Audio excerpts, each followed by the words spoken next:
There are places you don't leave, not because they trap you, but because they make you forget where you were going in the first place. I was in Chicago for work. Back in '97, I was doing freelance layout and copy cleanup for a magazine that doesn't even exist anymore, Echo Quarterly or something like that. They sent me out for a weekend gig, photo shoot, minor editing, nothing big. The client booked my hotel, the Hartley Grand old building. You've probably walked past it without noticing. Red brick, 7 floors, faded iron sign. It looks tired.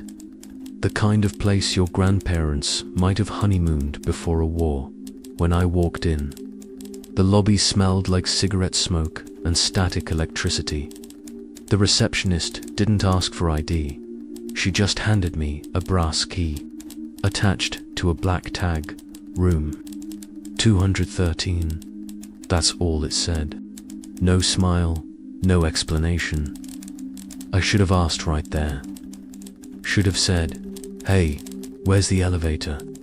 Why is this place so damn cold?" But I was tired, and I wasn't expecting the nightmare to start until after check-in, first night room 213.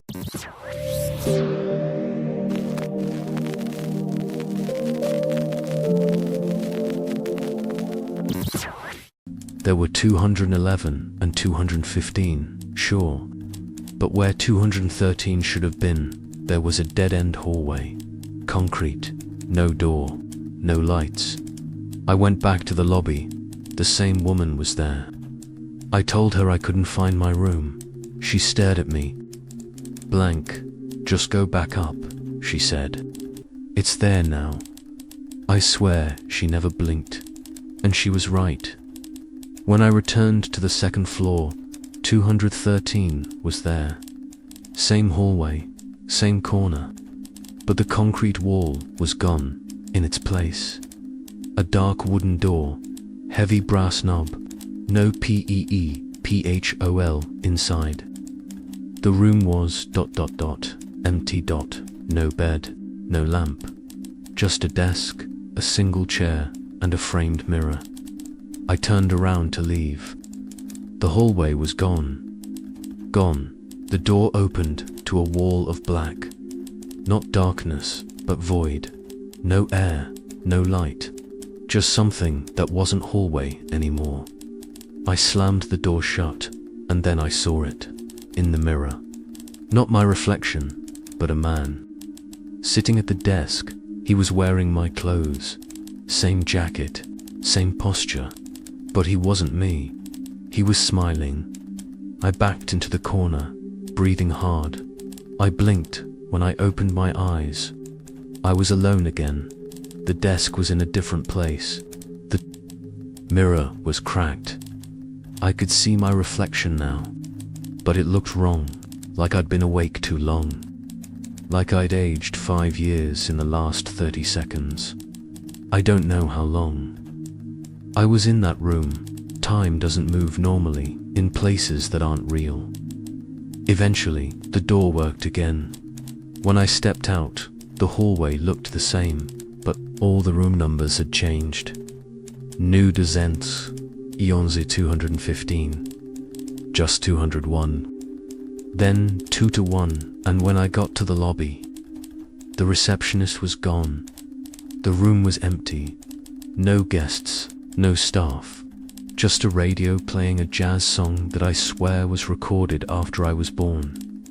Even though the station ID announced the year as 1962. Day 2, I tried to leave. The front doors were open. Outside, Chicago looked the same, but the sky was a strange color.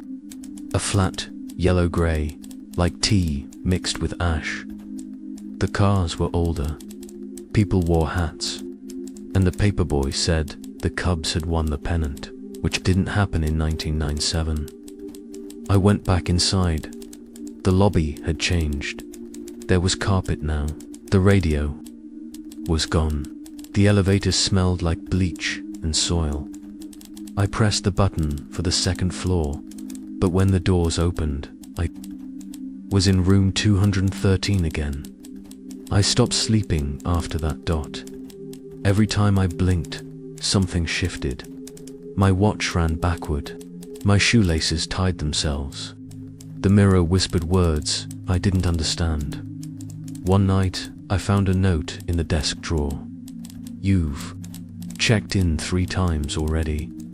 This time, please stay." My name started changing. The receipts in my wallet said Thomas, not Michael. The phone in the lobby rang for me and asked for Jacob. When I called my mother, she didn't recognize my voice. She asked who I was. Said her son had died 10 years ago. I hung up, but the phone kept ringing. The mirror stopped working. My reflection just stood still, even when I moved.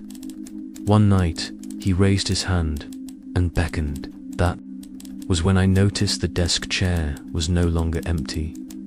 There was someone sitting in it, facing away, silent. I approached slowly. When I turned the chair around, it was me. Eyes open, mouth stitched shut, and in my hand was the room key. 213, escape. I don't remember how I got out. One moment I was screaming, then I blinked, and I was standing outside the Hartley Grand. It was daytime. The sky was blue. My clothes were torn. My fingernails were bloody. No one stared. No one stopped me. It was like I'd never gone in.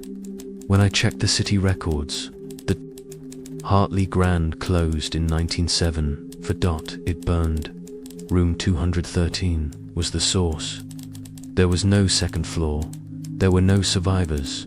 I shouldn't be here, but if you're hearing this, if you ever find a brass key with a black tag, if someone offers you a free night downtown, Don, single quotes, check in, because room 213 doesn't want a guest, it wants a replacement. Asterisk, asterisk, asterisk, time doesn't forget us. It rewinds, and places like room 213, they rewind until someone doesn't rewind back.